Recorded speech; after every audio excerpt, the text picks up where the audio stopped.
Welcome back to Klepper's Corner, folks. March Madness is officially underway because what's more American than cheering for student athletes to play their hearts out for absolutely no money at all? This year we've got Duke, Auburn, and even High Point making their big debut.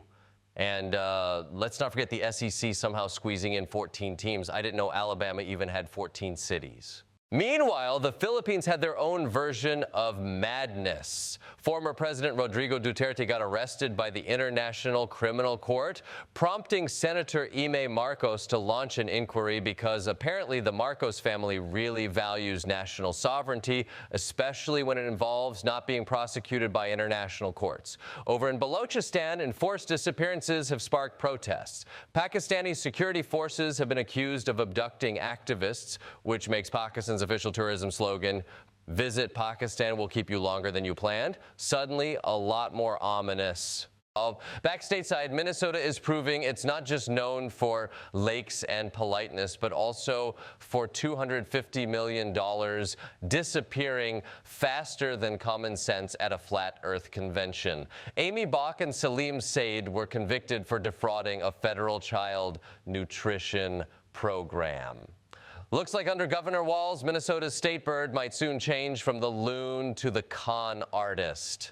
Speaking of questionable convictions, India's enforcement directorate managed an impressive 1% conviction rate over the last decade in political cases. That's even worse odds than picking a perfect NCAA bracket or Doc Rivers making it through the playoffs.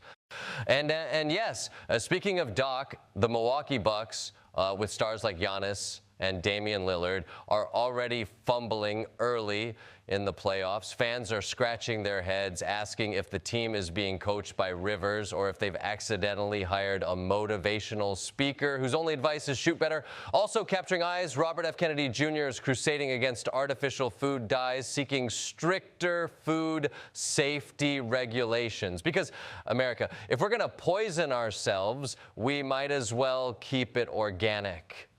Then we have the aftermath of a striking blood moon lunar eclipse that wowed everyone from Palm Springs to Instagram influencers everywhere. Scientists say it has significant astronomical implications, while everyone else just thinks it looked really, really cool. Spring has officially sprung as of March 20th, with the vernal equinox finally here, reminding everyone in Big Bear, California, that springtime now apparently includes snowstorms rescuing 300 people from a climate conference.